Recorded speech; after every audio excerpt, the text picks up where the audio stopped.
can hear you or not. Yeah, I can hear. Can you hear me, Brian? I can hear you.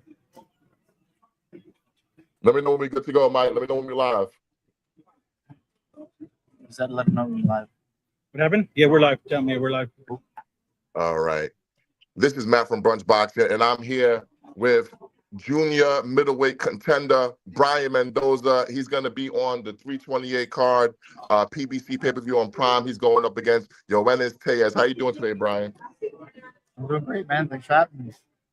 Now, you're going into this fight on 3 weeks' notice. I heard you say in the press conference that, maybe the Tellez team thought they were getting you off the couch, but you've been in the gym. Can you just talk about that stay-ready mentality that you clearly have?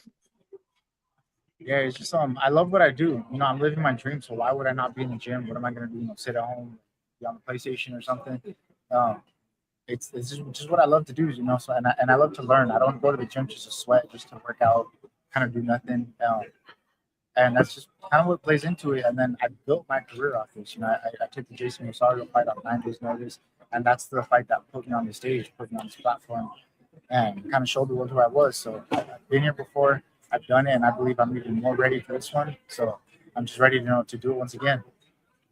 Now, obviously, that Jason Rosario fight is the fight that puts you in the public consciousness, but the fight that you're probably most known for is that devastating knockout against Sebastian Fundora in 2023.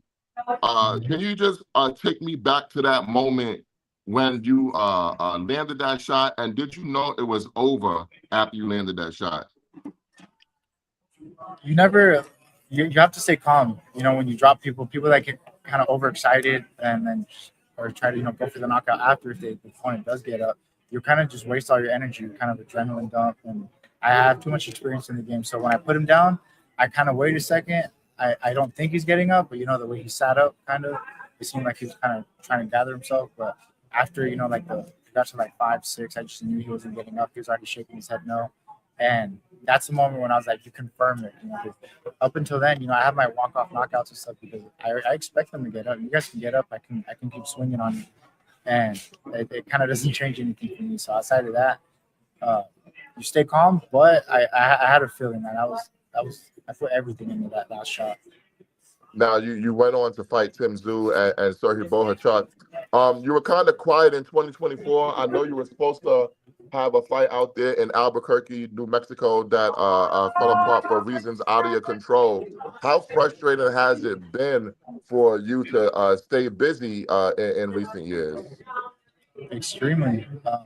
Like I've told you, I'm literally always in the gym. So these 2 years that I've been pretty quiet, it wasn't by choice. Like fights fall through. Certain things like just can't happen. Injuries here and there, but it's just everything's just finally lining up. I feel like this is the perfect opportunity. So I kept telling people I felt like I was in a never-ending training camp, and we're just finally here. That never-ending training camp is over. I get to put all my work on display and show what we've been really working on and fine-tuning. Now, I think, especially a fighter of your level, your talents, you know what you can do in the ring, but maybe it's not appreciated by the mass boxing public. Obviously, Yoenis Tellez thinks he's going to win this fight. Tell the people why Yoenis Tellez made a mistake by signing to fight Brian Mendoza. I feel like they might have pushed him a little too soon. I still feel like he's got the amateur background. He's from Cuba, but I feel like as a professional they pushed him a little too soon. I think that's why he should have beat a boss. That someone that they tried to give him that fight for his backyard. The guy that they saw they didn't have a lot of knockouts and nothing like crazy wins or anything like that just yet. But he just wasn't ready for that level just yet. And I think that's what caused him. I still don't think he's ready. I don't know if he's mentally there or whatever. But it's just up to me to test him. I feel like I have the experience. I've been at this level. I've shown I can get victories at this level, and I'm sure to do things again. Now, if you're successful on Saturday, obviously your name is right back out there in the rich 54-pound division. Who are some of the guys that you're looking at that you want to step in the ring with in 2026? Yeah, exactly. I mean, the winner of the main event in this one, if Mendoza, pulls it off, like kind of expecting him to, then I would still love that rematch because he's got those titles, so I'd love to knock him out again. Or if Thurman pulls it off, which I honestly think is pretty possible. I don't know, likely but possible. I definitely think he's super dangerous in this fight. And yeah, if he does pull it off and he has the belts, I want him. So whoever, man, I want the winner of this fight. I just want belts. I belong at the top of the division, and this next victory is what gets me there. So that's why I'm focused on this victory first and foremost. And I just want the biggest and best opportunity. Do you have a prediction of how you think the fight is going to go in the main event between Sebastian Fundora and Keith Thurman? Yeah, I still lean towards Fundora a little bit, but I feel like as long as Thurman doesn't get old, because he's gonna have to use his legs in this fight. But every time we think he's gonna have ring rust and finally look old, he basically just looks rested and still comes in there sharp. So if he can still be sharp, he has really good lateral movement and that looping left hook, and that he knows how to land on the elite fighter. So that's a recipe for a disaster. So I do think this is a bad stylistic matchup. So as long as he doesn't get old, that's the only thing I'm hesitant on. That I do think he can be dangerous and pull off the upset. Now tell the people your prediction for your matchup against Yoenis Tellez. Just another big victory for Brian Mendoza. I'm here, I've completely dedicated myself and I'm ready for this. 3-week notice, but I've been training, I've been sparring with high level sparring partners since before I even knew I had a fight.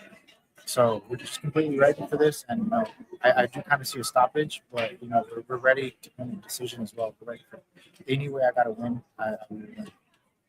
Well, hopefully you go from 3 weeks notice to a very, very busy 2026, man. Yes, sir. Appreciate that, man. That's all I want, man. I just want to stay busy. I live in the gym, so I just want to stay busy and just keep getting these wins and these big fights. Well, I appreciate you joining me for a few minutes. Best of luck to you on Saturday, and best of luck to you in the year of 2026. Appreciate that, man. Thank you, brother. Brian Mendoza, ladies and gentlemen. Thank you, Brian. I appreciate it, man. Good luck Saturday. So, Brian, how will hold you long, brother?